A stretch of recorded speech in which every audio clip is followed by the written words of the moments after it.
All right. I think I got it working now.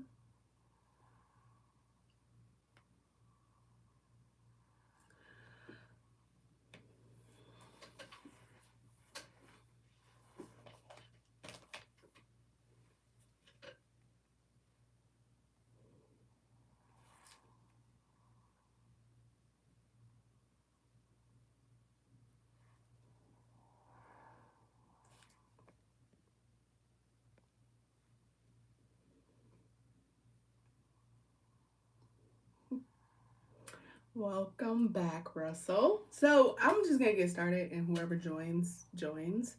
I can see the comments, so if you have any questions, please ask them. I am more than happy to answer them. And if you need to reach out after the live, that's fine too. I will continuously answer your questions, but there's 7 steps here, and I'm gonna go over all of that. So, my favorite book to study from. I don't have a favorite one because I think I read too many books, but I merge different cultures and religions together, so I don't have a favorite one. But the one that I use the most, other than the Gita here, would be, and I know that's backwards, would be this Tao book. So I use those every day. But as far as studying goes, I think it's whatever I can get my hands on. Um, really, it's really whatever I get my hands on. I hope that answered your question, Russell.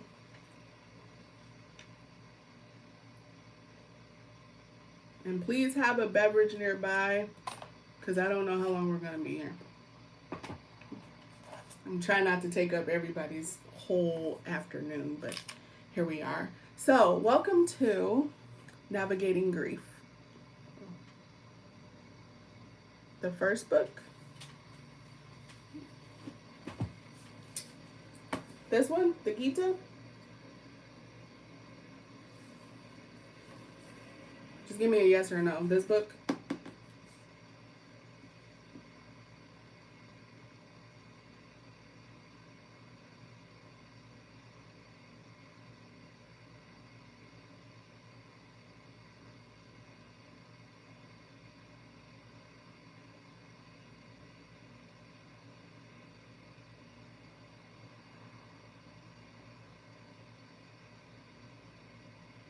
Okay, that's good to know. So with this, the Gita, this is I don't want to put it as like a Hindu Bible, kind of, but this is really the story of Krishna and Arjuna, the battle that took place, and kind of just all of the teachings and whatnot that Krishna brought. And you can use it sort of like a Bible, but the goal is to apply it to your current life versus taking it as what it is in this book. It's kind of like the Bible, right? The Bible, you want to, whatever you read in it, you want to apply it to your current life, not just take it as what that word is written for that time. I hope that makes sense. So I'll go over that book a whole nother time, but I do read that book every day, right? To kind of help keep me grounded, keep me centered in my healing journey and my spiritual growth and my connection with the deities that I do work with. Um, and you know, everybody has their own book, right? Some people use the Bible, some people use the Gita. Um, I also use the Taoism book. It just depends. It depends on where I'm being drawn to and what I decide to use, but I do use the Taoism, I do use the Gita. I do have like a daily goddess book that I also use just to kind of tie in so many cultures because I'm attracted to so many things in different cultures. So don't limit yourself to just one thing if you're being called, to say like study Egyptian mythology or whatnot, go to the library, take out a couple books or whatnot. Sometimes that's all you need to do. Right? But that's what we're going to talk about. We're going to talk about grief, right? And how to navigate it in different areas in our life. And this is going to be a 7-week live series. So it might be as little as 30 minutes. It might be as much as an hour. I'm not going to take up too much more time than that. And we're going to go through the first one today. But you'll probably need some pen and paper if you like to take notes. So make sure you go and grab that. Make sure you have something to drink, because I don't know how long we're going to be sitting here, whether it's 30, 45 minutes or an hour. And bring your questions, bring an open heart, bring an open mind to this whole journey, right? Because we're healing, we're trying to move forward. I hope that makes sense. So I got my handy dandy notes all over here, and I hope you do too. So the first step of navigating grief, and this is coming from my own personal experience with navigating change just all the way around. Not necessarily just losing a person, because I don't want you guys to think that I'm speaking in the sense that someone died. That's not what I'm looking at. I'm looking at you changed a job, you changed your living situation, like changes that occur at any point in our lifetime, right? Not just the death of a person. And I hope that makes sense. So first, I want you to write for yourself, what does grief mean to you?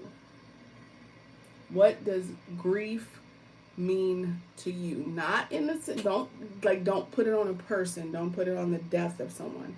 Just write down, what does grief mean to you? Right?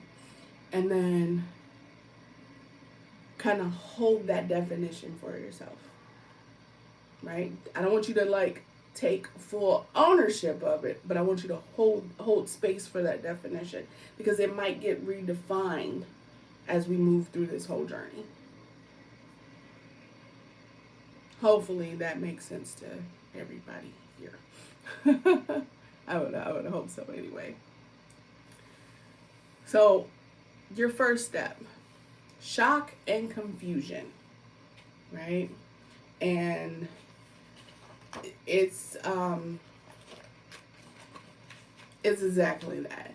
Now, I've had so many different times in my life where I've been hit with grief, and it didn't just involve losing a person.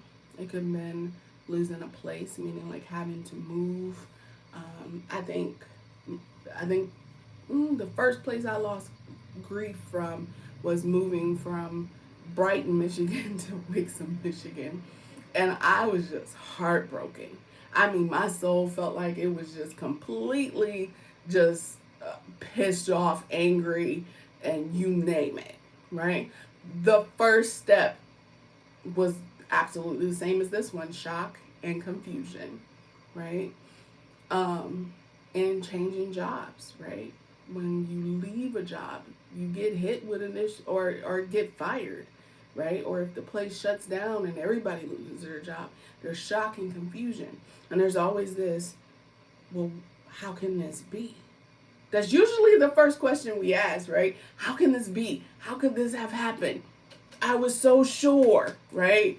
And we get so confused because shit happens, right? And you just end up walking in that. And that's what we're going to navigate here. And I'm doing this live series because this is what Walking Home Barefoot is about. And I don't think I've ever really given people a solid explanation of what Walking Home Barefoot is. I mean, hell, I even have it tattooed on me, right? I haven't given people a solid explanation of what that is. And it is navigating the grief cycle in a healthy way. So the first step, shock and confusion. How can this be? How dare this shit happens? How dare something comes and knocks me out of my fucking comfort zone? That's exactly what this is. That's what shock and confusion is, right? It's that initial blow, right? And then it's always, why did this happen to me? Right? We become a victim in it. Why did this happen to me? How could this be? Why me? How could I have changed this situation so that it did not occur?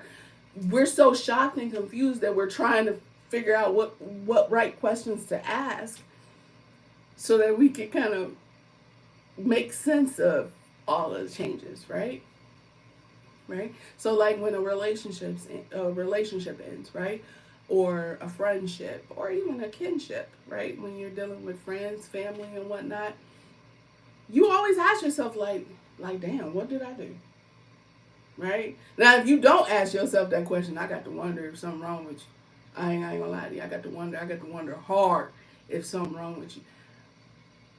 But that's usually the first area that you in. How can this be?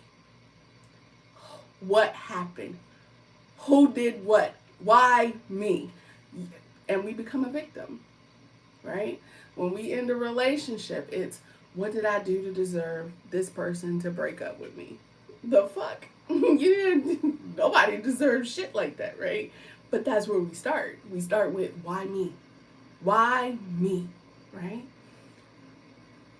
And it's like you're battling yourself to gain control of the situation because grief just knocks the fuck out of you, right? And you're like, I gotta get my bearings and all types of shit. Mm-mm. Mm-mm. You ain't gotta do all that, right? This is shock and confusion is that stage. Think of it this way: you're in a fucking car accident, right? Right, and it's a pretty gnarly one, right? Everybody lives, because we don't want any morbid shit here today, right? Everybody lives. But you're so stunned, you're so shocked and confused that you have no idea how any of this shit happened because this is that stage before you examine the wreckage.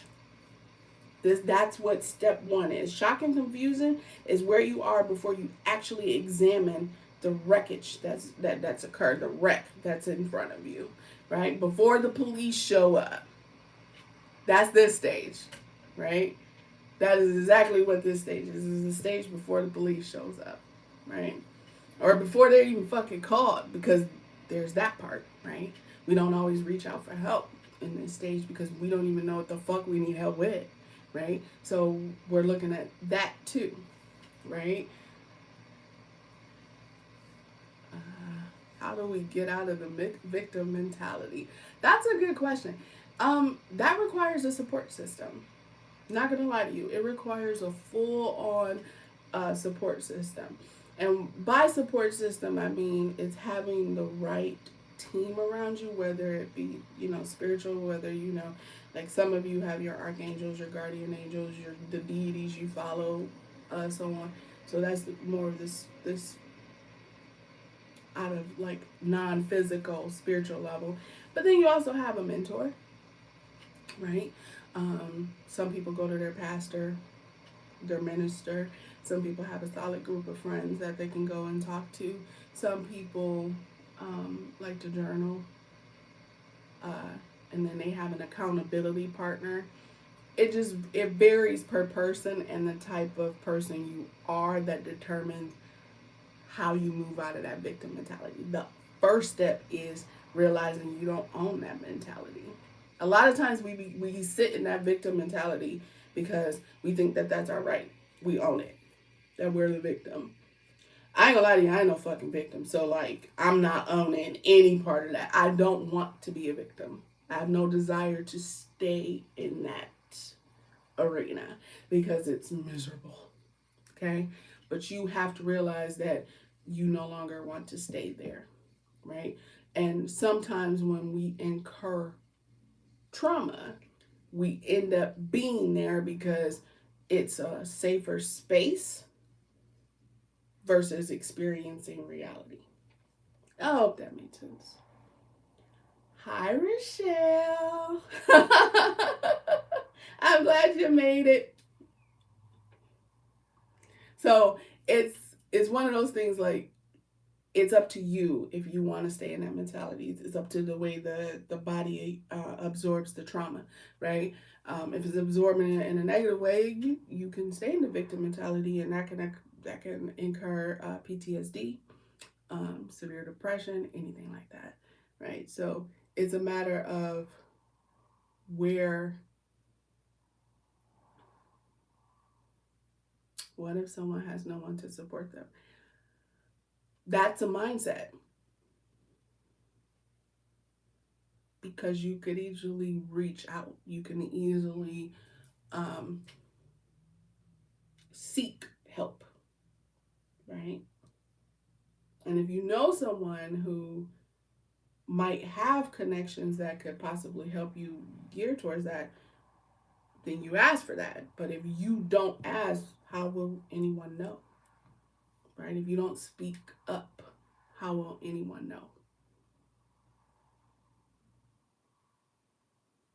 And that's part of that first stage. So this and really, the victim mentality begins in this first stage. So we're not even exploring like the part where you reach out for help. We're just exploring the what the initial blow, right? So in my case, having to move from one state to another, in the process dealing with losing a person, right?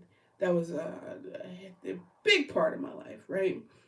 And then having to navigate learning new people, a new town, new city, new culture, because it's very different, right? From Michigan here, right? It's very different. That initial blow can last. Here's the kicker: that initial blow can last up to a year and a half. What most people don't realize, that's the first stage of grief, right? It can last up to a year and a half depending on the person, right? And what happens is, with that initial blow, with all of those changes occurring, what happens is we can't make heads or heads or toes of anything. We can't heads or tails, nothing. You can't get balanced, right? Everything has just been thrown off track, and you have no idea what to fucking do, because your brain still hasn't wrapped around what actually took place, right? So it's a matter of, what are you gonna do? And initially we fall into a victim mentality, right? We don't have to stay there, but we fall into it, right? This is that initial part. So, how do we get out of the victim mentality? That comes in the other stages. But right now, we're just in the initial blow. We're just in the initial blow. So, the next thing you should be writing down is, you've given yourself a definition of grief, right?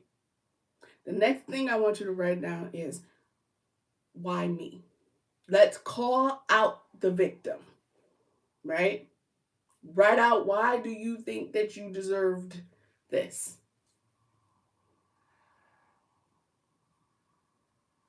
And it don't have to be anything long. It can be super short, right? I want you to write that. I can understand that, Rochelle. I can totally understand that. I do. Totally understand that. So, mind you, if I'm looking over here, it's because I'm looking at the chats. I'm looking at the chats so I don't miss them as they're popping up on the screen. So bear with me, folks. Is this where meditation can help? Yes, but not in the first stage. The first stage, nothing really is going to help you until you find balance. Does that make sense? And that balance usually comes with, like, how can I say this? It's kind of like back to the car accident scene, right? The car wreck. When the police show up and start asking questions, and then it's like, boom, this is what happened, right? It's that moment. It's that moment where you walk into balance. But that step doesn't come for a minute. It doesn't come for a minute because the scene has to be analyzed before they can really start asking the deeper questions. You only get those surface questions. Are you okay? Are you all right? Are you doing well? You get them little bullshit ass surface questions. That's what you get. Is everybody okay? Does anybody need an ambulance, right? You get the surface question. That's what they're looking at first. That's the first step. Shock and confusion, because even when the police shows up, they're shocked and confused because now they have to figure out what the fuck's going on and how shit happened, right? So now they gotta ask questions like, what happened here? Why did this? And what did this? And they're looking at all these different factors. You're not at that stage yet. You're still trying to figure out if you dead or alive. You're still trying to figure out if you're a victim or a survivor.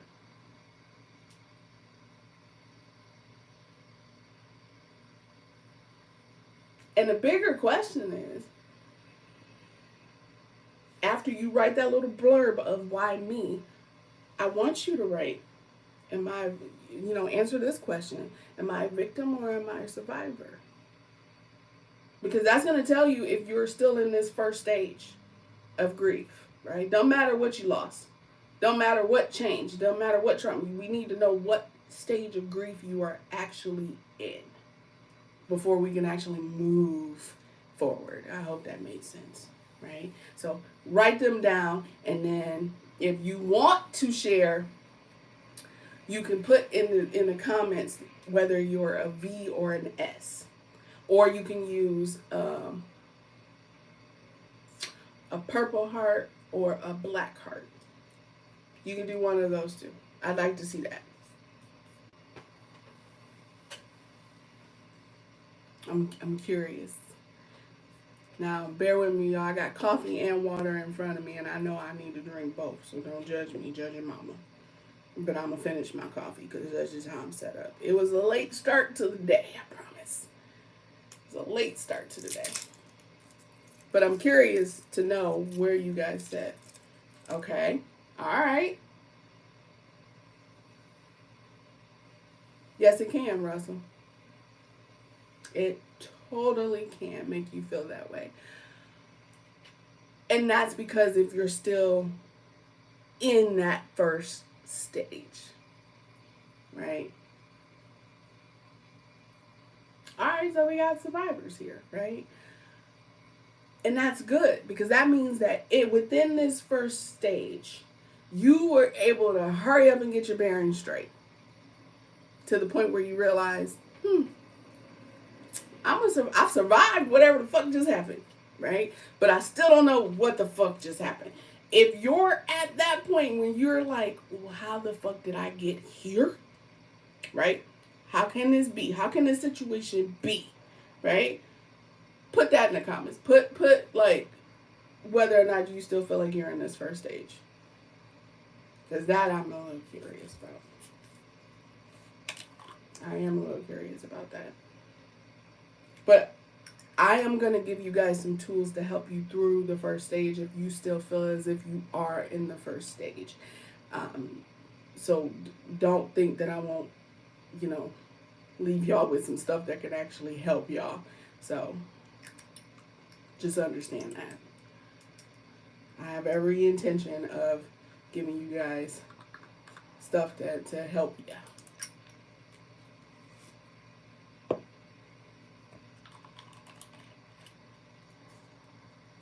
So I got 2 survivors, and I need to know if you still feel like you're in the first stage.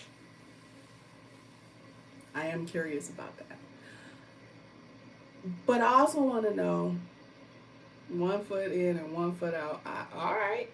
I'll take it. At least one of your feet is out of it. We don't need you whole ass in there. Because, you know me. My ass will come and yank your ass out of that first stage. But that's neither here nor there, Rochelle. I promise. I promise. You know I'm crazy.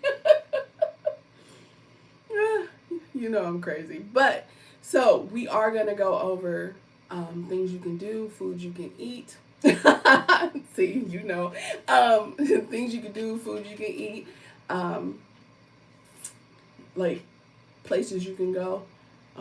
Now, I'm no longer in Michigan. I am in South Carolina, but I know there are certain places you can go to receive some type of support if you need it, if you don't want it with me, right? Um, Being virtual, I'll say it that way. So we can do it that way. We can do it that way. But I'm going to go over that. But I just want to make sure that you guys understand that this first step is literally that initial blow. It's kind of like, it's like, damn, what the fuck just happened, right? Am I losing my fucking mind? Like, and then this is also the stage right before we get pissed off and start blaming God. Just the FYI. This is the stage before we start blaming God, right? Before your religion and spirituality come into play. Okay? This is the stage before we start putting God in there and going, God did this, right? But it's a matter of perspective. It really is a matter of perspective. Okay. That's not going to be something I'm going to suggest, Russell. But I mean, all right. If that floats your boat, go for it. Go right for it. But I want you guys to understand, I'm not going to leave you without tools, okay? So, that being said, we're going to move into it unless anybody else has any questions about what the first stage is. Is that shock, confusion, why me, victim mentality. It can instantly hit because you're either going to go, thank God I survived, or what the holy fuck, right? So if you have any questions before I move on to things that you can actually do to kind of help you move just through this stage of the grief cycle, right? Drop them in the comments now so that I can see them. And I'll give y'all a few minutes because I know there is a lag between how I'm doing this live and where I'm seeing these comments. So, if you have any questions, concerns, let me know. Because otherwise, I'm about to get into some things that y'all can do to get out of that cycle. Yep, that's exactly right, Russell. But that doesn't take place until the next one, which we will be doing next week at the same time, right? So be there or be square. But so I'm not seeing any other comments, so I'm going to move into it.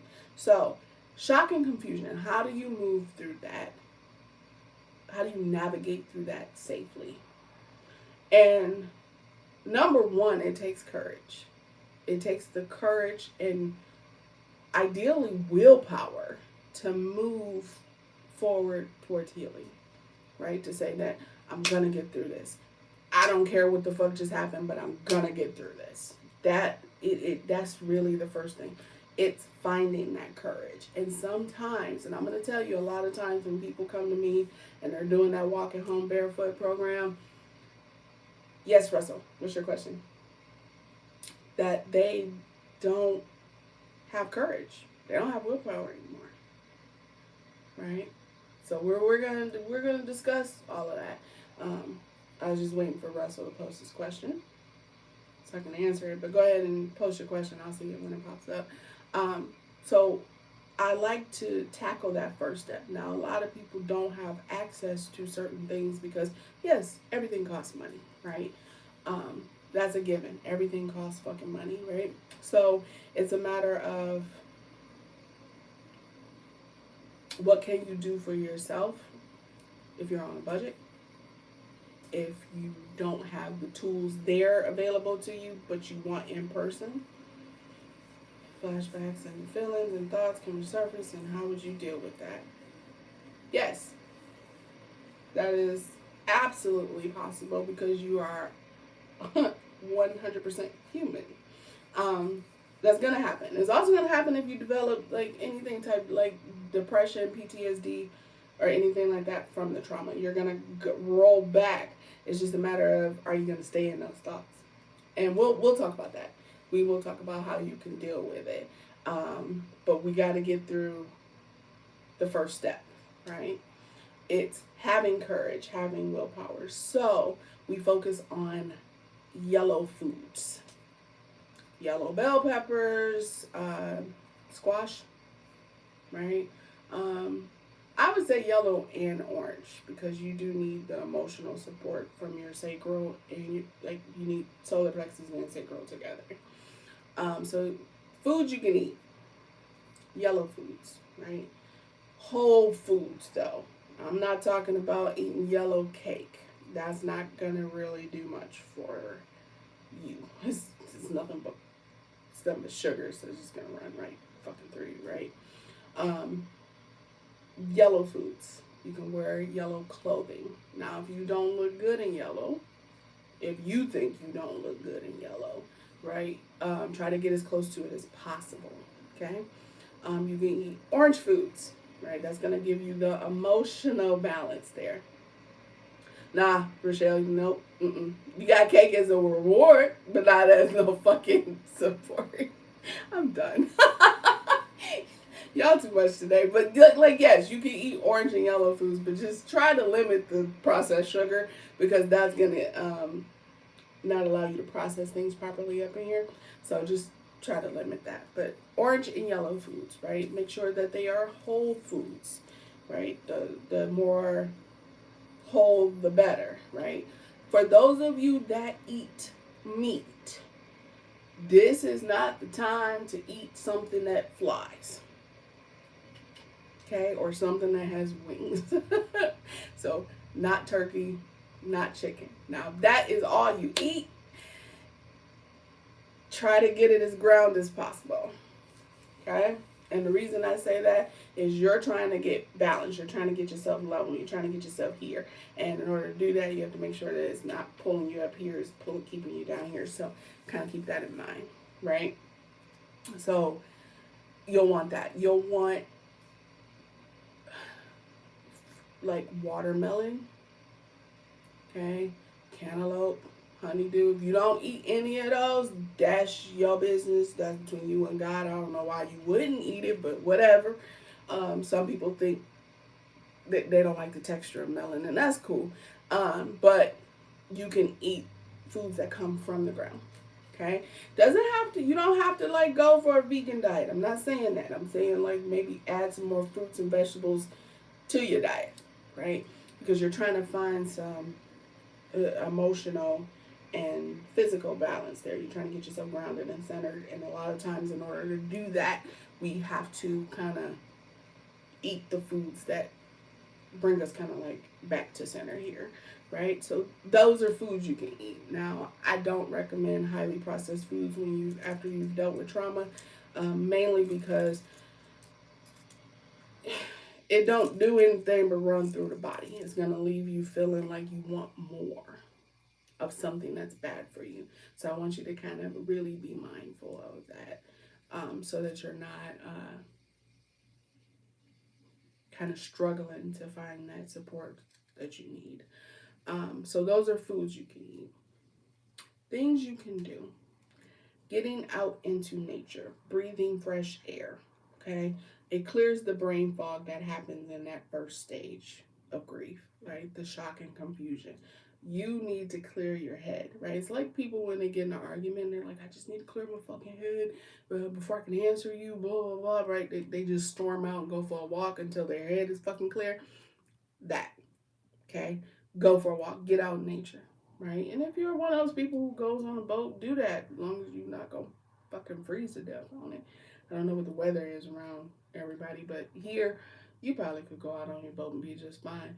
But get some air, natural air, right? Not AC, not a fucking fan. I want you to go outside, breathe some air. Breathe some air that is not whole ass contaminated, right? So if you smoke cigarettes, that's talking to y'all that smoke cigarettes. You don't want to smoke a cigarette while you're trying to clear your mind, okay? Because whatever's in that cigarette can fog up your mind, and it'll keep you kind of stuck there. So don't smoke a cigarette when you're trying to. It's been cold in Michigan this week, but the water has been calling me. There you go. Girl, you better take a vacation. Go somewhere warm. But you want to, you only want clear air and you want to drink lots of water, right? Because sometimes in the midst of shock and confusion, we can become dehydrated. And I don't want to see any of you kind of encounter that, if that makes sense. Um, so keep that in mind. So you can do that.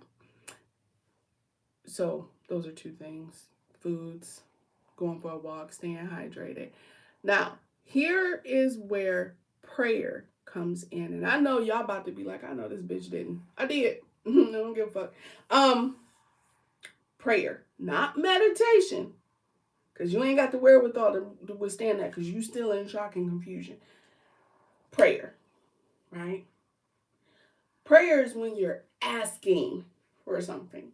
Meditation is when you're receiving something, right? You're receiving during meditation.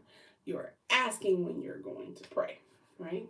You know, please, please, prayer, right? You're asking, okay? Prayer. During this first stage, I can't tell y'all how many times I prayed throughout the day. Just with losing, and not only with losing my best friend, but having to move, having to navigate a whole new journey, learn new people, make new friends, do events in areas that I don't know shit about, right? And y'all know me and my fucking facial expressions, right? So it's like when I see something, right, it shows, okay? And the prayer that I have to put on myself, over myself, to protect me from me, okay? Because when something is new or when I'm still in the first stage of something, you get judgy real quick, right? Because you don't understand what the fuck is in front of you. You don't have to apologize, Russell. I'm just simply saying that if you're gonna smoke while you're walking, trying to clear your head, that's not gonna help. You need to be able to like really not focus on the cigarette, but focus on getting right, right? But prayer, okay? This first step involves prayer, asking for inner peace, asking for the highest version of yourself to restore balance back to your body, right? Asking for just the wisdom to navigate the journey because it's going to be a long one. For some people, this is a really long journey, right? So prayer is key, right? And having a prayer journal is even better, right? Because then you can remember what the fuck you prayed for. Because in this first stage, you don't remember shit, right? You don't remember shit. You'd be like, oh wait, the car was blue that hit me. Meanwhile, the whole last time, car fucking red, right? Keeping notes of that will help you, right? Having a journal that you use to navigate change, that's always a good thing. If you are a person that uses, my bad, Russell. Really, like if you're a person that use tools, like I do, like you're gonna use y'all. I got tarot oracle cards everywhere. You use like cards or crystals or anything like that. In this first stage, because you need clarity, fluorite, selenite, clear quartz, citrine, carnelian.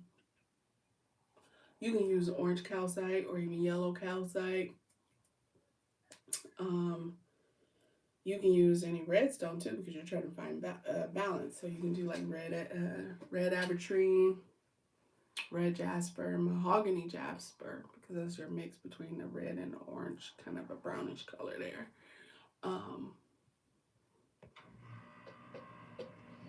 You have like rainbow jasper, anything that has like red, yellows, and oranges. That's what you want to look for with that. Okay, if you're going to use crystals. Okay, and the fluorite. Fluorite doesn't really have red, yellow, and orange, but it's for here. It'll clear the brain fog. Words. What the fuck are words, right? Fog. Apparently, I have brain fog. Um, then it's time to go get another one. That's what that means. It means that one was done with you, and then now it's time to go experience another one. Selenite, clear quartz. You can even use snow quartz, but that might be pushing it. Fell off your neck. Keep it in your purse. Keep it in your purse or in your pocket. If you wear a lot of clothes with pockets on it, I would recommend that. I purposely don't wear shit around my neck because one, is too damn heavy, and because I know I'm in crystals, I would try to shove up in that damn cage. But two, it's easier if you're holding it, because your hand chakras are going to be able to absorb more of it. So I would highly recommend putting the crystals in your hand. So yeah, those are crystals. Now, when it comes to cards, right? Something like this, like if you use this deck, you can use a deck like this. You can use an angel deck. You can use any deck that's geared towards balance, inner balance. Okay? I would not recommend, though, using tarot. I know y'all probably over here like, bitch, that's all I got, right? Look, hear me out. Hear me out. If you're gonna use tarot, you should only be using the major cards for this first stage, not the minors.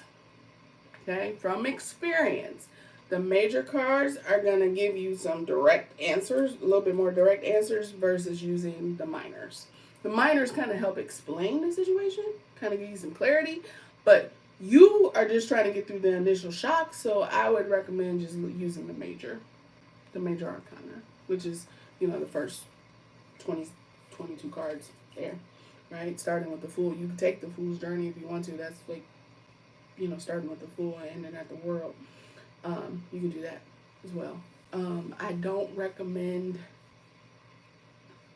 No, let me rephrase that. I do recommend it. If you dealing with the loss of love, like meaning like you just ended a relationship, use a love oracle.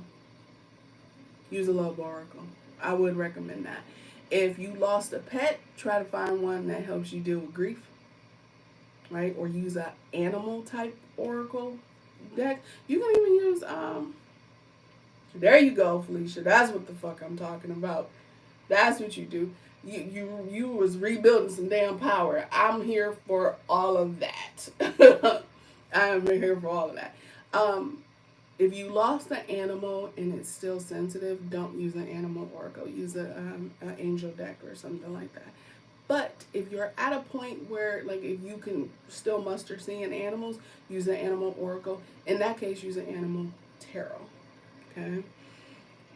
If you like to use charms and whatnot, that like I do, you can use that as well. You can use the tools you have to get the healing that you need. Now, these next ones is for people who ain't got them tools but need help, right? And this is where you have to reach out. Though I just gave you a list of things you can do for yourself. So you can pray, you can journal, you can use the tools that you have, which is the oracle decks, the tarot decks, all of that. Use all of that, okay? I always tell people, I'm like, if you can do it on your own in the beginning, do it, okay? And I know, for those of you who are very business-minded, you're like, girl, you losing money doing that. What's your fucking point, right? My job is not to snatch your money. My job is to make sure you can get to a point where you can heal you and you ain't got to keep running to me, right? But if you've done all that you can, here are some things you can do to get back to a point where you can do it for yourself, right? Energy work. I can't stress that shit enough. I can't. Your chakras are out of whack when you're in the first stage. You don't know where the fuck your solar plexus is. That bitch might be all the way over there. Meanwhile, you headed that way. Right? I've seen some people where their chakras is like, and I'm like, what the fuck happened there, right? I've seen solar plexus damn near disappear, right? And at that point, you know that someone is really struggling, right? When they don't have their solar plexus, that is your power center.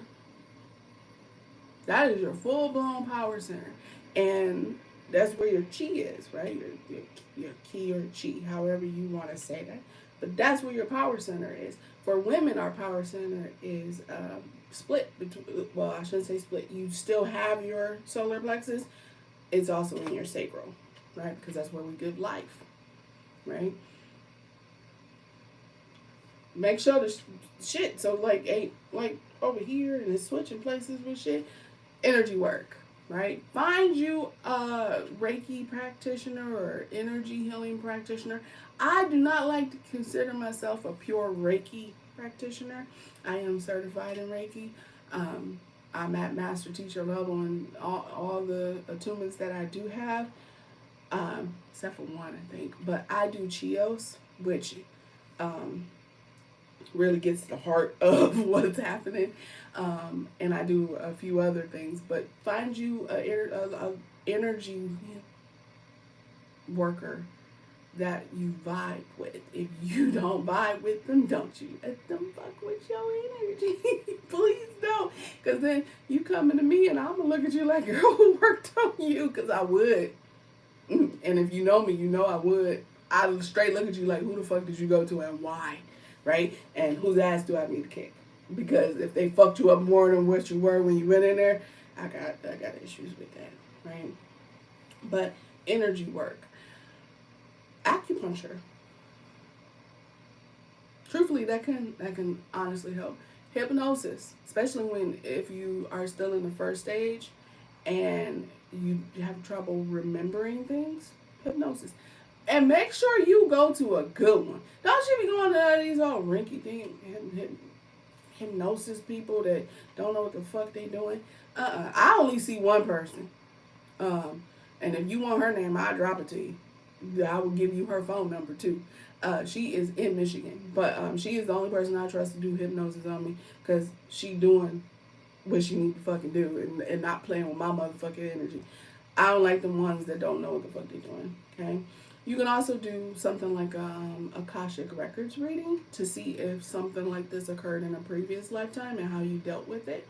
And if maybe what you dealt with back then can help you now. That's also an option. Okay. I'm trying to think what else you can do. Those are the main things that you can do for this first stage. Now, I want you guys to understand this. In this first stage of shock and confusion, your nutrient levels can drop. This isn't just spiritual, mental, emotional. This is the whole fucking thing. Your nutrient levels can drop. You can become very sick. Your immune system just took a blow because grief can attack that, right? And anything anybody does, you either gonna be ready to fight, flight, or freeze. So understand that your immune system can take a whole ass blow. So be mindful of your energy levels. So if you need to take like a B complex, consult your fucking doctor first, okay? I'm a doctor, just not that kind of fucking doctor. Consult your doctor if whether or not that's something you should be doing. Especially if you're on like medications and stuff like that, you don't want to like have any like fucked up reactions. Check your mineral, and if you need to take a daily vitamin, do that. I recommend it, right? Because you're trying to clear confusion, not cause more. Let me say it that way. Right? You're trying to clear confusion, not cause more damage to yourself. So I want you to really, ideally, look at grief happening to the entire body, right? Because you can gain so much weight in this first stage. Just if you're not paying attention to you, right? And then it don't really affect you until you get, let me look at this, until you get to the sixth stage, right? That's fucking 5 weeks from now, right? When we gonna be discussing that stage. We still on the first one, right? You can gain weight. If you're not paying attention, you gonna gain a lot of weight. I did it, right? And recently, right? Especially with all the fucking changes I've been through, right? You gonna gain weight. You're gonna experience a whole lot of physical fucking changes. Now, if you are a woman who still experiences her moon cycle, guess what? You don't know what the fuck that bitch gonna do. You don't. You don't know if she gonna be like, yeah, we gonna be horrible this week, or she gonna be like, you cool, you been through a lot. I'm gonna give you something light. let me roll back a little bit, right? You never know. You never know. You have to pay attention to every aspect of yourself when you are dealing with grief, especially this first stage, because this is where the most damage is done, because we're still trying to figure shit out, right? We're still trying to figure out why this person broke up with us and if we're okay with it, if we're okay with us. And the biggest part of the first step here, you ain't looking at self-forgiveness. Right, Rochelle, the weight gain, body aches, you name it. You name it. But you ain't looking at self-forgiveness. You ain't looking at forgiving yourself for the situation that you were in, right? You ain't looking at that. So guess what? That soul of yours, that little soul fragment that breaks off, you're going to need a soul retrieval. But not till later on, until you realize that, hey, you're missing a piece, right? So that's something we look at down the line, right? Is, what broke off during this first stage, right? I can't tell you how many fucking soul retrievals I had to do on myself since being here in South Carolina. It's fucking great. But you have to do that, right? You have to get to a point where you understand healing is not linear and that it is possible. And yes, Russell, that does happen. You will lose weight. But guess what? If your nutrient levels are fucked up, you're gonna lose weight. You might even gain weight. It just depends. Most time women gain weight, men will lose weight. That's usually how that happens. Do I wish it might have been the other way around? Of course, 1000%. But I mean, everybody's different, right? But most of the time you either lose or gain weight, and it might not be healthy, right? Because your nutrient levels are all fucked up. And this is where I try to tell people, I'm like, okay, have you spoke with your doctor to see where your nutrient levels are, right? Just to see where your nutrients are, if you need more, right? Or if you need less. Because sometimes the body can go into so much shock that it can produce more of something that you don't actually need. So I want you guys to really pay attention to you, to the whole of you, right? As you're navigating the first stage. And this is the first stage of walking home barefoot, right? It's identifying if you're still a victim or a survivor, right? Identifying what exactly you are grieving, right? And then understanding that you don't have any control and you're trying to grasp control over something you don't even understand yet, right? But sometimes it's not your job to understand it right at that moment. Not everything has to be understood right there in that moment. Not everything has to be understood right in that moment. And I know a lot of people would be like, no, I want to understand it now. I don't know for what. It's not meant to. You're not meant to understand it right there in that moment. Because sometimes the reason why something happened, you'll understand it down the line. And that's really my goal with this whole 7-week series here of navigating grief, is for you to understand it down the line, so you understand that sometimes the journey through trauma and all other types of craziness, it was worth it in the end, right? It becomes very worth it in the end. So that being said, I've taken up a whole fucking hour of your time, I think. But I'm going to give you guys some announcements. I'm not going to do this next week, but just today only, everything is 50% off. If you follow me on Instagram, you can book it there. If you don't follow me on Instagram, send me a fucking email because my shit's going to be in the description box or it's, somewhere on my channel. Um, yeah, grief will do that in the beginning, right? If you lose a person, you break up with a person, you lose a job, um, anything like that, it can fuck up your whole diet. That's for sure. That is totally for sure. But back to what I'm saying. Today only everything's 50% off because today is my little brother's birthday. It's my he's in heaven, but or wherever heaven is for him. Uh, today's his birthday, so I always put everything 50% off on his birthday. Um, so if you want to support, you can do that. If you also want to just support without actually getting any service, you can do that. I'm sure my Cash App and Venmo and PayPal are somewhere in there. Thank you, Rochelle. Yeah, he would be. Yeah, because I'm fucking damn. That's right. Fucking 5 years older than my brother.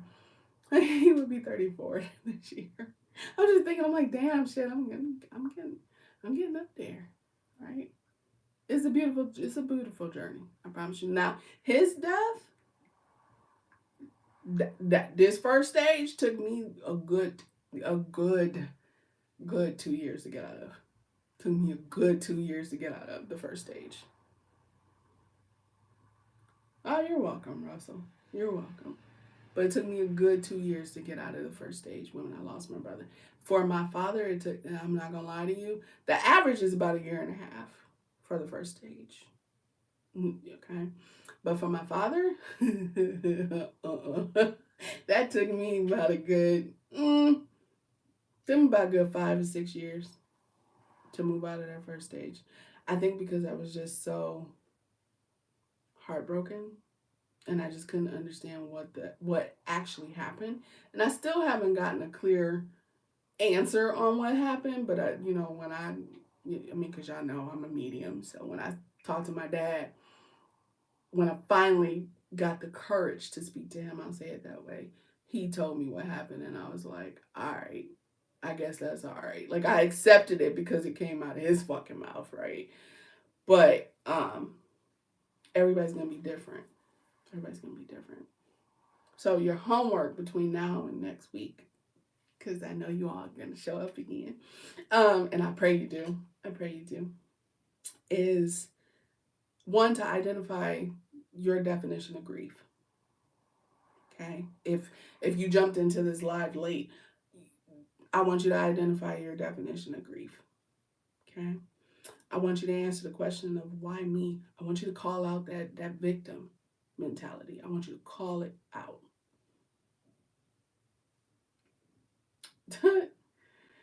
It's not so much that you need work, Rochelle. It's you need to let go. Hope that made sense. You need to let go, but that letting go requires work. If that's the best way I could put that. So that was the second one, why me? And then after that, I want you to ask yourself, okay, how could I have changed the situation in this first stage? And really, your answer should be, I couldn't fucking change the situation, right? Because things played out the way that they did, right? And really, that should be your answer. But I'm curious what your fucking answer is going to be. So, and we'll talk about it next week before we dive into the second phase. The second stage, I should say, of grief. But that is what I have for you today. If you guys have questions, I will see them. You can post them in the comments. I know the live chat's going to end after I hit the X over here. But I want you guys to... You were thinking while I was saying it. I love it. I want you guys to stay hydrated. Make sure that you're eating well. journal, pray, whatever you need to do, right? Get outside. I know if you're in Michigan, it has been cold. I get that. But you need some fresh air. Your lungs need it. Your soul requires it, okay? Please get some fucking fresh air, right? And I wish you all the brightest of blessings. Bye.